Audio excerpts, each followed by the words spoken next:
Give first, win later. The Secret Strategy of High-Impact People. Written by Ronnie Rowland. Published by Growth Literacy Lounge. It's easy to feel like generosity is losing. Scroll your feed, and the loudest voices are often the ones grabbing attention, not giving it. Step into a boardroom, and it's the sharp elbows that seem to get ahead. Open a business book, and it's full of tactics to get more, win faster, and squeeze every drop of ROI from your day. In a world that celebrates the hustle, being generous can feel naive, like you're playing the wrong game. But what if generosity isn't weakness? What if it's the most strategic advantage you have? This book isn't about random acts of kindness.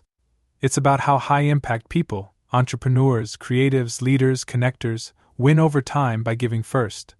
They don't wait to be rewarded. They don't hoard their value. They offer introductions. They share insights. They lift others without needing the spotlight. And in doing so, they build reputations, networks, and influence that compound far beyond any single transaction. As Jim Rohn once said, only by giving are you able to receive more than you already have. That's not just philosophy, it's performance strategy. Data shows that over time, givers rise to the top of performance charts, not because they outwork everyone, but because trust opens doors hustle never could. What you're about to read is not a feel-good pep talk. It's a manual for playing the long game. For becoming the kind of person who people want to follow, support, and champion. For choosing depth over flash, contribution over calculation. You'll meet people who turn small favors into lasting influence. You'll learn how to give without being used, how to protect your energy, and how to create a network that lifts everyone within it, including you. Most of all, you'll see that giving first isn't just a good deed. It's a decision. One that changes how you lead, how you grow, and how you win. So if you've ever wondered whether kindness still works in a competitive world, this book is your answer. It does, and it wins bigger than you think. Chapter 1. The Paradox of Power: Why Givers Win. In 2008, a young academic named Adam Grant was a mystery to his peers. While others guarded their time and intellectual property, Adam gave freely. He answered emails from strangers. He offered job referrals to students he'd never met. He connected people who had nothing to offer him in return. Some colleagues whispered that he was being naive, that the real world didn't reward people like him. But the real world did. Adam Grant became a best-selling author, a tenured Wharton professor, and a globally recognized expert in organizational psychology. His secret wasn't a productivity hack or a genius IQ. It was simple: he gave first. It doesn't make sense at first. We're taught to compete, to protect what's ours, to get something before giving something. We're told to network strategically and focus on ROI. And yet, time and again, the highest impact people break that pattern. They lead with generosity. There's something paradoxical at play here. Givers, over time, often outperform takers and matchers. But not by doing more or working harder, they outperform by thinking differently. Where takers ask, "What can I extract from this situation?" and matchers ask, "What's a fair trade here?" Givers ask, "What can I contribute that might help?" That question, "What can I contribute?" is disarming. It short-circuits ego and invites trust. When you walk into a room, a meeting, or a conversation asking it, people feel it. They see you not as a competitor but as an ally. And in a world where everyone's guarding their cards, allies are rare and valuable. But let's be clear, giving doesn't mean rolling over or letting others walk on you. It means you play a longer game. You give without demanding instant return, because you understand the return often comes later, and in ways you can't predict. You're not keeping score, but the world keeps score for you. We've all felt the magnetic pull of someone who truly wants to help. Think about the last time someone made an introduction that opened a door for you. Or when a mentor stayed after a call to share one more insight, just because they cared. Those people stick in your memory. Not because they sold you something, but because they showed up with generosity when they didn't have to. High-impact givers understand this. They know that trust isn't built by proving you're useful, it's built by showing you care. That's what separates shallow transactions from lasting influence. The good news is, you don't have to be rich or connected to start giving. You can do it today. Share a resource someone else might need. Offer encouragement to someone who's struggling. Connect two people who should meet. These are the tiny acts that, over time, build reputation, goodwill, and relationships that money can't buy. And when others start seeing you as a person who adds value with no strings attached, the game changes. People begin to open doors for you. They invite you into rooms you didn't even know existed. And the best part? You didn't hustle your way in. You gave your way in. This is the paradox of power. Those who seek influence often lose it, but those who offer value without expecting it back, they earn it quietly, steadily, and deeply. In the next chapter, we'll explore the biggest barrier to living this way, the urge to keep score. Because even the most well-intentioned people fall into the trap of measuring what they've given versus what they've received. To unlock real influence, we have to let that go. Chapter 2. Stop keeping score. We all do it. Maybe not out loud, and maybe not in spreadsheets, but somewhere in the back of our minds we keep score. I helped them with their resume. Why haven't they returned the favor? I introduced her to my network. Why hasn't she helped me back? It's human nature to crave fairness. But scorekeeping is the fastest way to poison generosity. The moment giving becomes a transaction, it stops being generous. It becomes a silent contract, one the other person didn't agree to. And when that imaginary contract isn't fulfilled, resentment sneaks in. We tell ourselves stories. They used me. I should have known better. I'll be more careful next time. Slowly we retreat. We tighten up. We stop offering help, unless we see a clear path to getting something in return. That mindset makes perfect sense in the short term. It protects us from disappointment. It gives us a way to explain why our efforts didn't pay off. But in the long term, it kills our influence, because people can feel when we're giving with conditions. It's subtle, but it's there, in the pause before we offer, in the look that says you owe me, in the energy that shifts once the favor's been done. High-impact people don't think like that. They've learned to give without the meter running. That doesn't mean they never feel disappointed or taken for granted. But they don't let those feelings dictate their approach. They understand that not all returns are visible right away, and not all come from the direction you expect. There's a deeper freedom in giving when you stop keeping score. You're no longer waiting for someone else to make it worth your while. You decide it's already worth it. The act of helping, connecting, supporting, that's the win, not the response, not the favor back, just the contribution itself. That mindset is rare. And because it's rare, it's powerful. Think about the people in your life who always seem to give without strings attached. Don't they feel different? Don't you trust them more, want to help them more? That's the paradox. When you stop expecting reciprocity, you often get it in abundance, because people are drawn to the absence of pressure. One way to break the scorekeeping habit is to give anonymously now and then. Help someone without them knowing it was you. Recommend them for an opportunity without asking for credit. Send a message of encouragement with no expectation of a reply. These small acts recalibrate your motives. They train you to give for the sake of giving, and remind you how good that feels. Another way is to shift your focus from fairness to impact. Instead of asking, "Did I get as much as I gave?" ask, "Did what I gave make a difference?" One question invites bitterness. The other invites purpose. Fairness matters in contracts. But in relationships, especially the ones that grow over time, impact matters more. Giving without keeping score isn't just more freeing, it's more effective. Because people talk. They remember who made them feel seen, who helped without a catch. Over time, those stories spread. Your reputation takes on a life of its own, not because you demanded anything, but because you didn't. The people who win long-term are the ones who play a different game. While others are calculating ROI on every favor, they're sowing seeds. Some of those seeds will die, but some will grow into oaks, and no one will question how they got there. They'll just know you were the one who planted them. Next, we'll face the tension that makes even seasoned givers hesitate, the fear of being taken advantage of. Because giving without keeping score doesn't mean giving without wisdom. Chapter 3. How to give without being used. Let's be honest, some people will take advantage of your generosity. They'll nod, smile, and accept your help with no intention of ever giving back. They'll ask for just a quick call, and disappear once they've gotten what they need. That fear of being drained, used, or forgotten is what stops many of us from giving at all. It's a valid fear. No one wants to feel like a doormat, and some people confuse giving with weakness, believing it means saying yes to everyone, helping without limits, or never asserting your own needs. But giving isn't about being agreeable. It's about being intentional. There's a difference between being generous and being exploited. And the people who thrive in the long game know how to navigate that line. The key is creating boundaries that support your values, not walls that shut people out. You don't have to help everyone.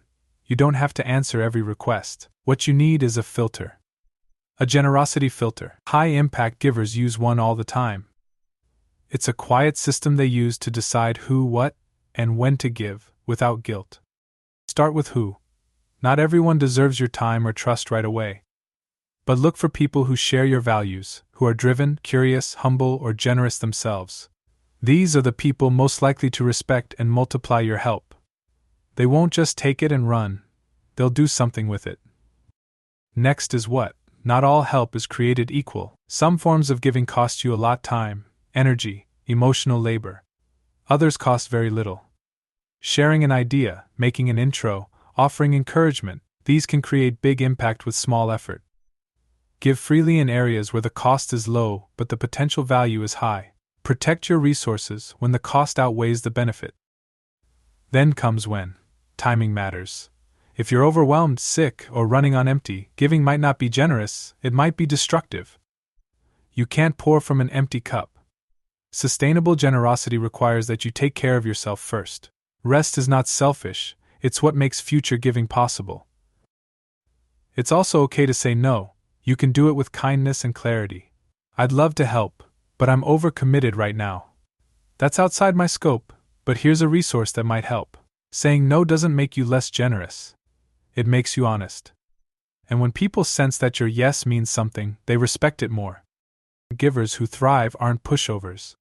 They're discerning. They know that every yes is also a no to something else, time with family, space to think, room to grow. So they give with intention. They look for leverage. They don't feel guilty about having limits, because their giving isn't reactive, it's strategic. And here's the twist. The more boundaried you are, the more you can actually give. Because you're not exhausted, bitter, or resentful. You're not second-guessing every interaction.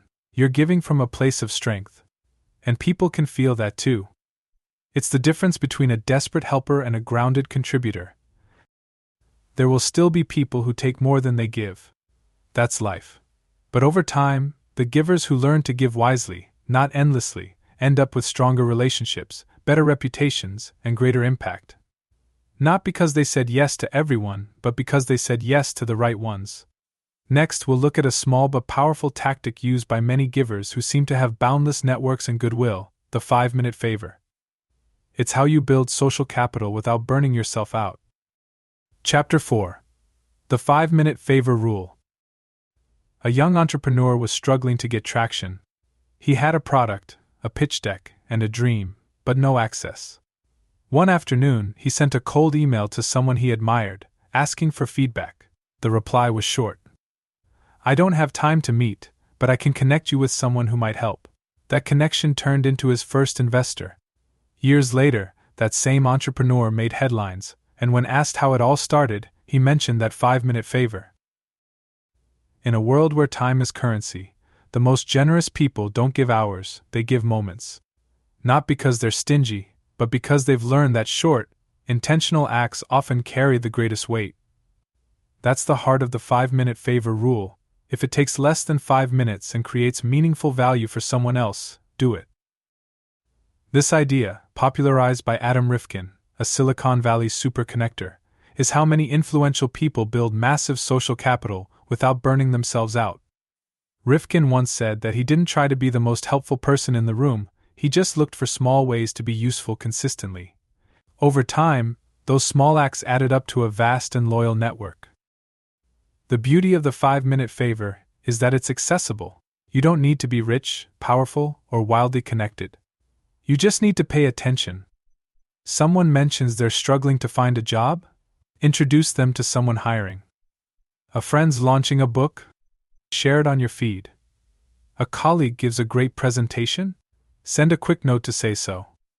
These gestures seem small, but they land big. There's a reason they work. Most people are used to being ignored. Their emails get buried, their posts go unliked, and their efforts go unrecognized. So when someone takes a moment to see them, to support without expecting anything, it cuts through the noise. It makes people feel valued. And people don't forget who made them feel valued. You don't need to do 50 favors a week. 1 or 2 is enough. The key is consistency. When you bake 5-minute favors into your weekly rhythm, you stop thinking of generosity as a task and start seeing it as part of who you are. And the return on that identity is massive, not just in goodwill, but in influence. Of course, not all 5-minute favors are created equal. The most effective ones match your unique assets. If you're a connector, make introductions. If you're a writer, offer feedback. If you have access to a helpful tool or resource, pass it on. The goal isn't to give what costs you, it's to give what flows from you. You can also create templates to make it easier. A simple intro email format. A saved note of encouragement you can tweak and send. A list of books or tools you often recommend. Systems make generosity sustainable. They allow you to be helpful on autopilot. Here's the catch. People can tell when you're doing it to look generous instead of to be generous. Authenticity matters. A 5-minute favor only works if it comes from a genuine desire to support. That doesn't mean you need to be best friends with everyone you help. It just means you care enough to show up with sincerity. Over time, those 5-minute favors will become your signature. People will start introducing you by saying, "They're one of the most helpful people I know." That kind of reputation isn't built by grand gestures. It's built by choosing, again and again, to give a little when you could have done nothing. Next, we'll explore what happens when you give and hear nothing back, when the impact is invisible, because many of the seeds you plant won't sprout right away. But that doesn't mean they aren't growing. Chapter 5. Invisible Impact, the Ripple Effect of Helping. In the 1970s, a teenager named Steve Jobs cold called Bill Hewlett, co-founder of Hewlett-Packard, to ask for spare parts for a school project. Not only did Hewlett send him the parts, he offered him a summer internship. That one small yes didn't just change Jobs' life. It helped set in motion a career that would reshape technology. At the time, Hewlett had no idea. He was just helping a curious kid. That's the strange thing about giving. You rarely get to see the full impact. You offer advice and never hear if it helped. You make an introduction and never find out what came of it. You support someone early and never know how far they went. It can feel like you're pouring energy into a black hole. This is where many would-be givers lose steam. The lack of feedback messes with our wiring. We're used to cause and effect. Do this, get that. But influence, real influence, doesn't work that way. It moves on its own timeline. It takes root invisibly, spreads quietly, and often returns long after you've forgotten you planted anything at all. That's why the most impactful givers trust the ripple effect. They understand that some of their contributions will never be traced back to them. And that's okay, because they're not doing it for applause, they're doing it for alignment. Helping others isn't just a tactic, it's who they are. Still, that doesn't mean it's easy. We all want to know we made a difference, and when we don't see results, it's tempting to stop trying. But invisible impact doesn't mean no impact. It just means delayed confirmation. Think of it like investing. You don't plant a seed and dig it up every day to see if it's growing. You water it, you trust it, and eventually it sprouts. There are ways to stay motivated while trusting that process. One is to keep a quiet wins log, a simple place to note the times you did something generous. Even if you don't know the outcome, it reminds you that you're building something. You're showing up consistently, and that consistency is its own kind of influence. Another way is to ask others about moments when someone helped them early on. You'll hear stories of mentors, connectors, encouragers, many of whom never knew the role they played. Those stories remind us that our small acts might be someone else's turning point, even if they never say thank you, even if we never find out. It also helps to expand your definition of impact. Maybe your advice didn't land the way you hoped, but it made someone feel seen. Maybe your encouragement wasn't life-changing, but it got someone through a rough day. Not every act of giving needs to be epic. Influence isn't always loud. Sometimes it's a quiet nudge that keeps someone moving. One day, someone might reach out and say, "You probably don't remember this, but you helped me years ago." That moment is electric. Not because it validates you, but because it confirms what you suspected all along: the seeds were growing, even when you couldn't see them. Trust the ripple. Keep giving, even when the water looks still. Your impact might be invisible today, but one day it'll break the surface in ways you never imagined. Next, we'll explore how givers don't just build relationships, they build networks that multiply trust. It's not about adding contacts, it's about creating something that lasts. Chapter 6. The Giver's Network Effect. There's a common myth in business that success is all about who you know. But high-impact givers don't just know people, they connect people. They don't just collect contacts, they create ecosystems. Their networks aren't crowded, they're cultivated. And the trust they build within them becomes a force multiplier that takers and matchers rarely understand. The difference lies in intent. Takers build networks with a mental ledger. Who can help me?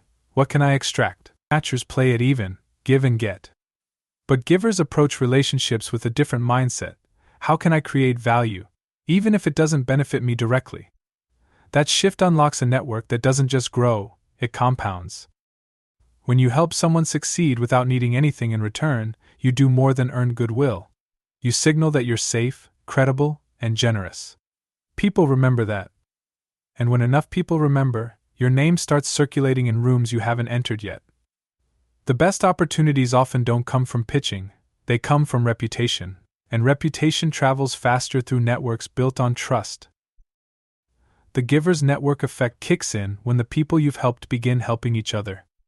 You introduce two people, and they build something you had no part in, but they remember who brought them together. Now your influence isn't just direct, it's exponential. You become known as a connector, someone whose presence enriches every room, even when you're not in it. You don't need thousands of connections to make this work. In fact, givers tend to focus on depth over breadth. They invest in relationships over time. They check in, not just when they need something. They remember details others forget. And most importantly, they listen.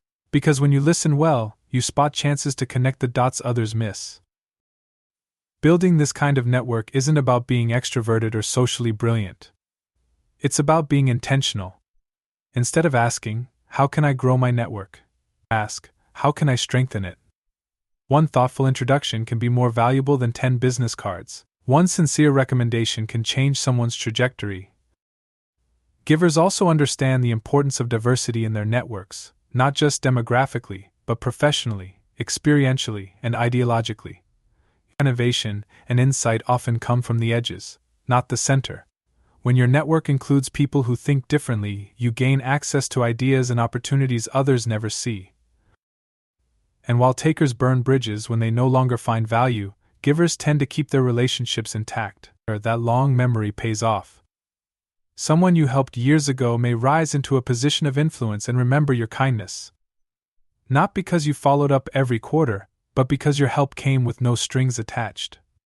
There's also resilience in a giver's network. When you hit a rough patch, the people you've supported don't disappear. They rally. They offer help. They repay the goodwill you've been spreading. Not out of obligation, but out of genuine respect, because givers may take longer to win, but when they do, they rarely win alone. If your network feels shallow, the solution isn't more contacts. It's more contribution. Start showing up with value instead of asks. Introduce people who could help each other. Share resources that others might need. Be the person others are grateful to know, not because you're flashy, but because you're dependable. Over time, your network will become something more than a career tool.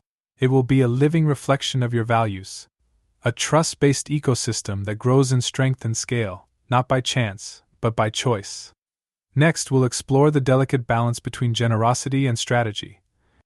Because while giving is powerful, giving with intention is what makes it sustainable. Chapter 7. Give like a strategist, not a saint. There's a moment in every giver's journey when they wonder, "Am I doing this right?" It often comes after they've said yes too many times, or after they've helped someone who never said thank you. The doubt creeps in. Am I being foolish? Am I giving too much? That's where the myth of the selfless saint can lead people astray. Giving doesn't mean sacrificing yourself. It means offering value with wisdom, and yes, with strategy. Some people hear the word strategy and think manipulation, but that's not what this is. Strategic giving isn't about controlling outcomes. It's about giving from your strengths in ways that align with your goals and values. It's about being intentional with your energy, so your generosity doesn't become a liability. And it's about choosing where and how you show up, so you can keep showing up. Think of it like investing. Smart investors don't pour money into every opportunity. They look at fit, timing, and return. Givers can do the same. Strategic givers ask 3 questions before jumping in. Is this aligned with my values? Does it make use of my strengths? And can I do it without depleting myself? If the answer is yes, they lean in. If not, they politely pass. That filter doesn't make them less generous, it makes them sustainable. And over time, it makes them more impactful. Because when you give from your zone of strength, people remember. You're not just helpful, you're irreplaceable. There's also the matter of visibility. Strategic givers don't hide their contributions. They don't brag, but they don't downplay either. When you make a quiet introduction, send a resource, or support someone's work, it's okay to let them know why. Saw this and thought of you. Hope this helps move your project forward. These small cues reinforce that your help is thoughtful, not random. It's also okay to track your giving, not to keep score, but to stay aligned. Many high-impact givers keep a simple log of the people they've helped, followed up with, or offered something to. Not to chase payback, but to remind themselves of who's in their orbit and how they're investing in others. This kind of tracking isn't egotistical, it's responsible. It helps ensure your generosity is working toward the long game you want to play. Strategic givers also understand leverage. They know some actions create outsized ripple effects. Helping a person who helps others multiplies your impact. Supporting a rising voice at the right time can change a career. Generosity is powerful, but leveraged generosity is exponential. That doesn't mean you only help high-potential people. It means you're aware of timing and context. Sometimes the most strategic act is helping someone before they're on anyone's radar, because when they rise, they remember who believed in them first. Being strategic also means protecting your core. You can't serve everyone. You can't say yes to every ask. But you can choose where you'll make the biggest difference. When you treat your time and attention like valuable assets, not infinite resources, you honor both yourself and those you help. Givers aren't saints.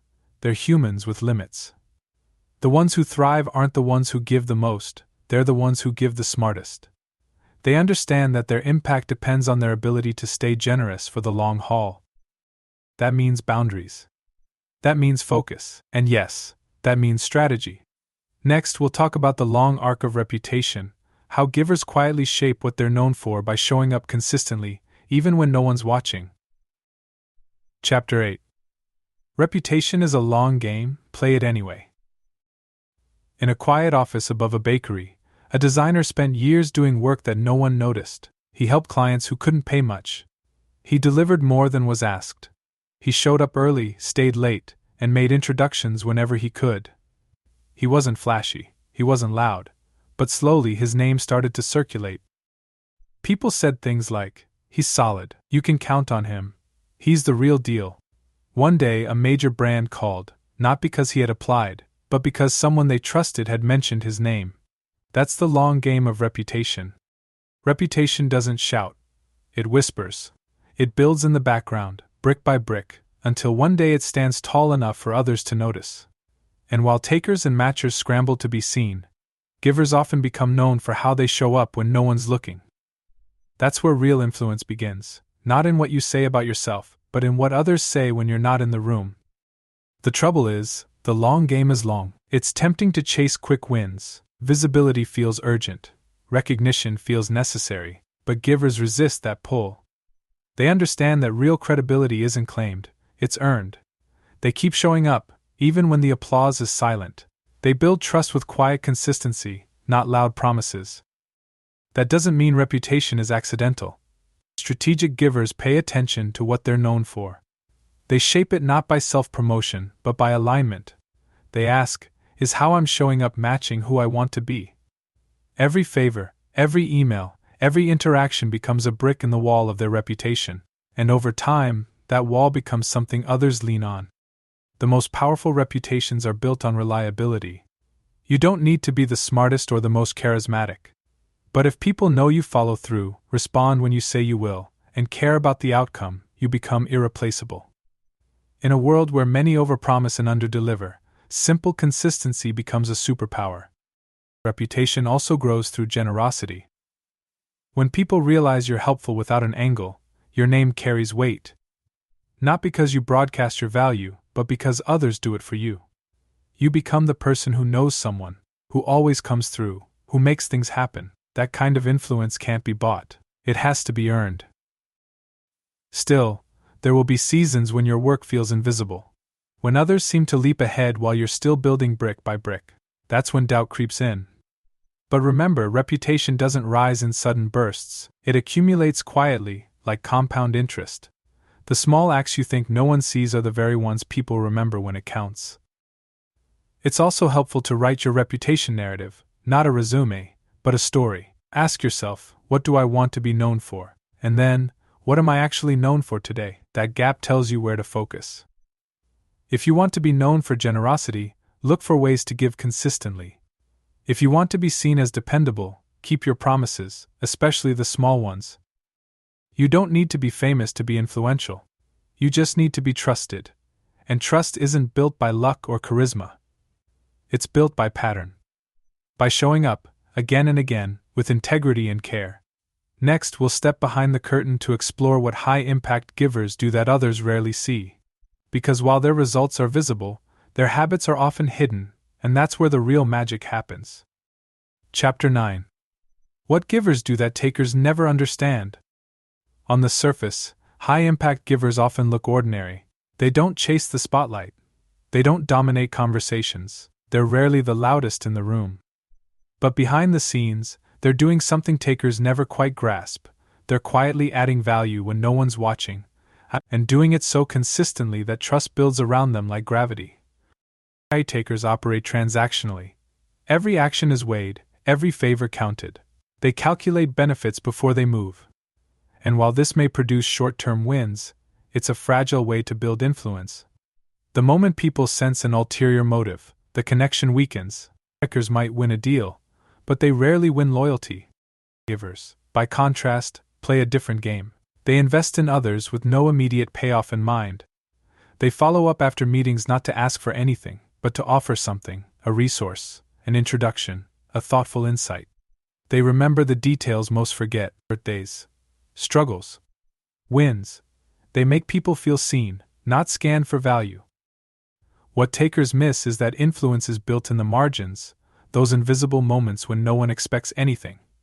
A quick check-in on someone going through a tough time, a recommendation made without being asked, a sincere thank you note that arrives when everyone else has moved on. These are the micro moves that compound into macro reputations. Givers also approach relationships with curiosity, not calculation. They ask questions and actually listen. They learn what others care about, not just professionally, but personally. And because they listen deeply, they spot opportunities to help that others miss. A casual comment about a podcast turns into a relevant book recommendation. A mention of a side project becomes a chance to connect with a collaborator. Takers can't replicate this, because their attention is always partial. They listen for leverage. Givers listen for connection, and connection, not cleverness, is the gateway to influence that lasts. Another thing givers do differently: they give even when there's no crowd. Many people behave generously when it's public, when the thank yous are flowing, when others are watching. But real givers are just as generous behind closed doors. They write reference letters. They mentor without a calendar invite. They defend people's names in rooms where they can't defend themselves. No recognition. No reward. Just quiet integrity. That's not sainthood. That's strategy rooted in character. Because while others build their brands, givers build their reputations, and the two are not the same. A brand is what you say about yourself. A reputation is what others say when you're not around. Takers spend a lot of time polishing the former. Givers earn the latter. High-impact givers also embrace delayed returns. They don't panic when help isn't acknowledged. They trust that value, once released, has a way of coming back. Maybe not from the person they helped, but from somewhere else. They operate like farmers, planting, watering, trusting the process. Takers want to harvest the same day they sow. Givers are patient. This doesn't mean givers are perfect.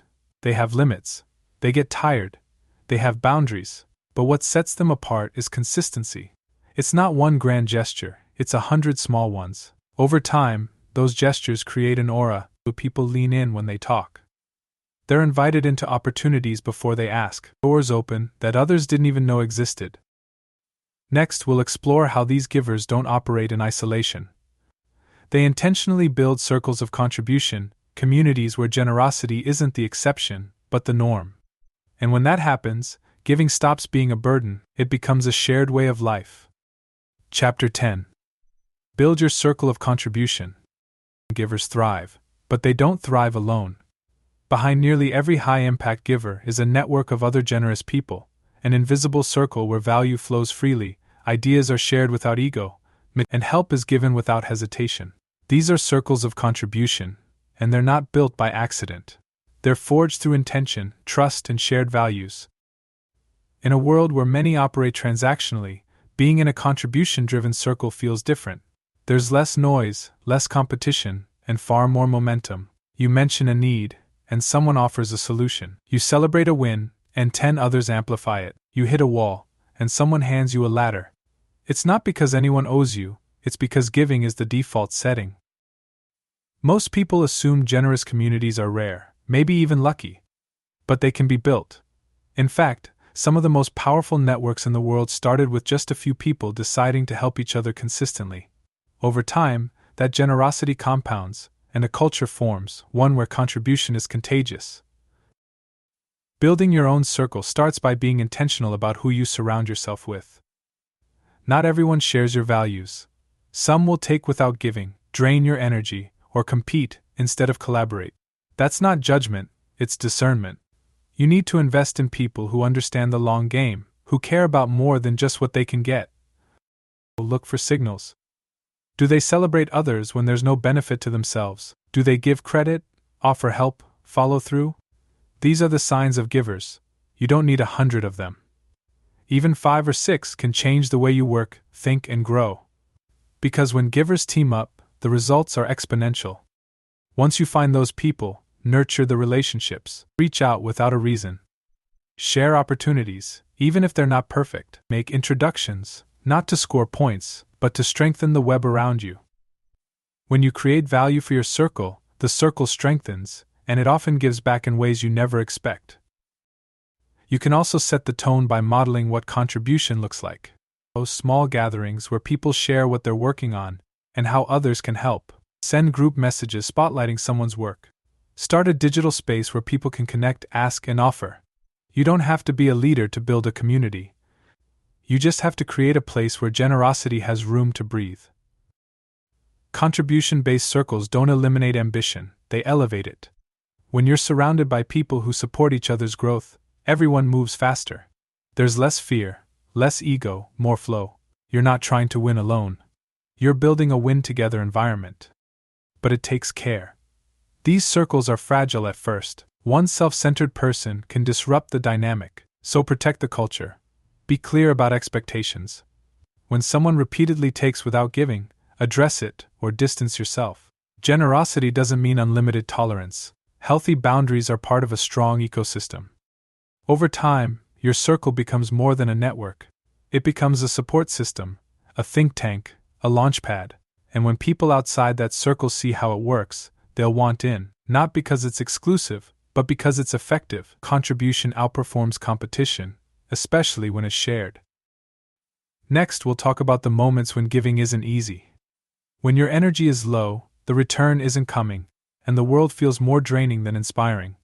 Because even the most generous people hit walls, and knowing how to navigate those seasons makes all the difference. Chapter 11. When giving gets hard. There comes a point in every giver's journey when the well feels dry. You've said yes 100 times. You've helped without hearing back. You've supported people who disappeared as soon as they got what they needed, and slowly, something shifts. What used to feel energizing starts to feel heavy. The clarity fades. The purpose blurs. You wonder if it's worth it. That moment is more common than you think. Even the most seasoned givers hit walls. Burnout doesn't just come from overwork, it comes from giving without replenishment. And in a world that rewards visibility over substance, giving can sometimes feel thankless, even invisible. The danger isn't that you'll stop giving entirely. It's that you'll grow cynical, and that cynicism will shrink your generosity from a force to a flicker. When giving gets hard, the first thing to do is pause. Not quit, not retreat, just pause. Step back and ask, where am I giving from? Is it obligation or overflow? Am I trying to prove something, earn something, fix something? Or am I giving because it aligns with who I am? Sustainable giving flows from identity, not insecurity. When you give to be seen, validated, or accepted, you drain faster. But when you give from a place of groundedness, you last longer. Sometimes what you need isn't to stop giving, it's to shift how you give. Maybe you've been giving too broadly, saying yes to every ask without discernment. Maybe you've been overextending in areas that deplete you. Maybe you've been helping out of guilt instead of purpose. In those cases, clarity is more powerful than retreat. Heighten your focus. Rebuild your generosity filter. Give where it counts, not where it costs you your well-being. It also helps to reconnect with stories. Revisit the moments when your giving made a difference, big or small. A thank you message. A door you opened. A win someone had because you believed in them early. These stories aren't ego boosts. They're reminders, proof that what you're doing matters, even if it doesn't always feel like it. You're not a machine. You're a person with limits, emotions, and needs. And acknowledging that doesn't make you weak, it makes you wise. Givers who endure are the ones who learn to take care of themselves without apology. They rest without guilt. They ask for help when needed.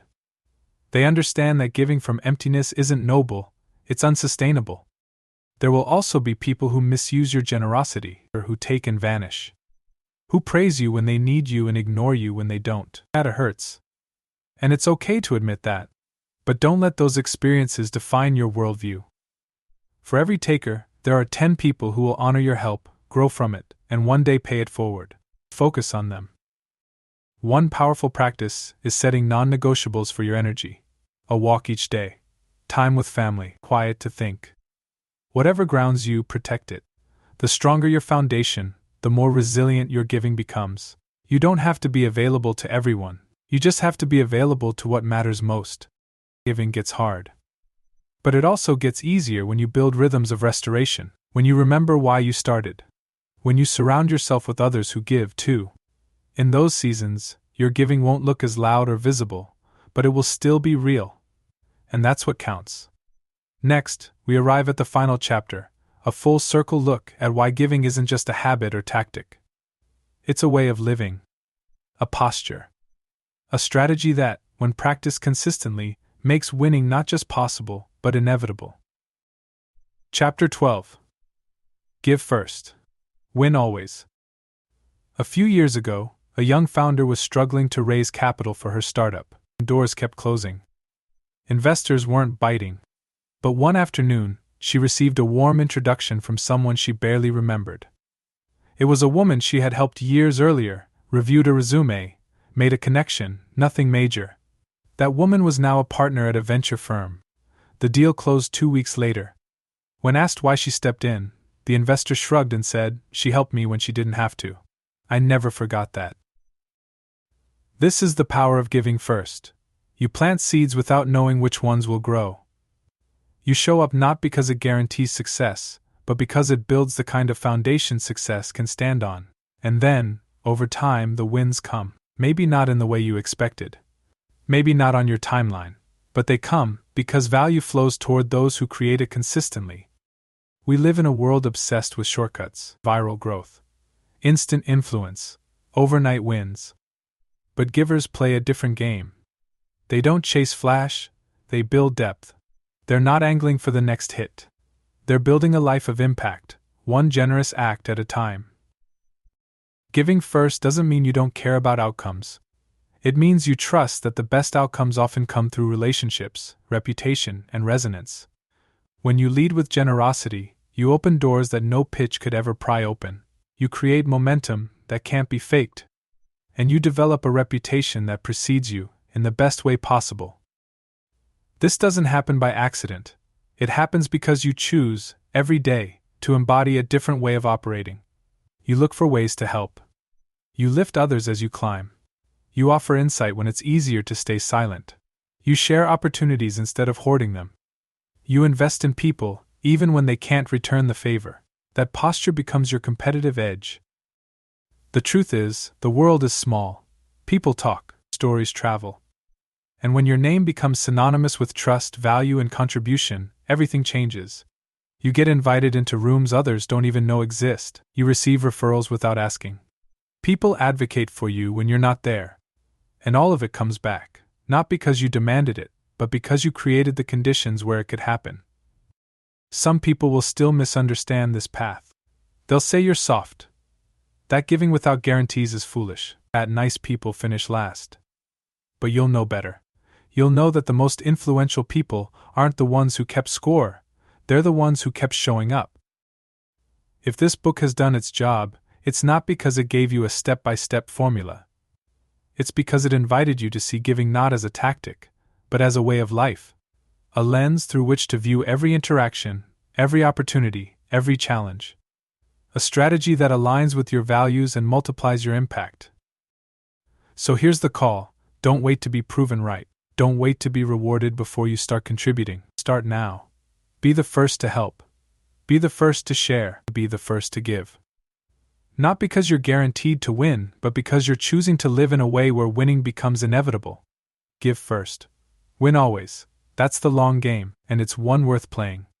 Take care and be well.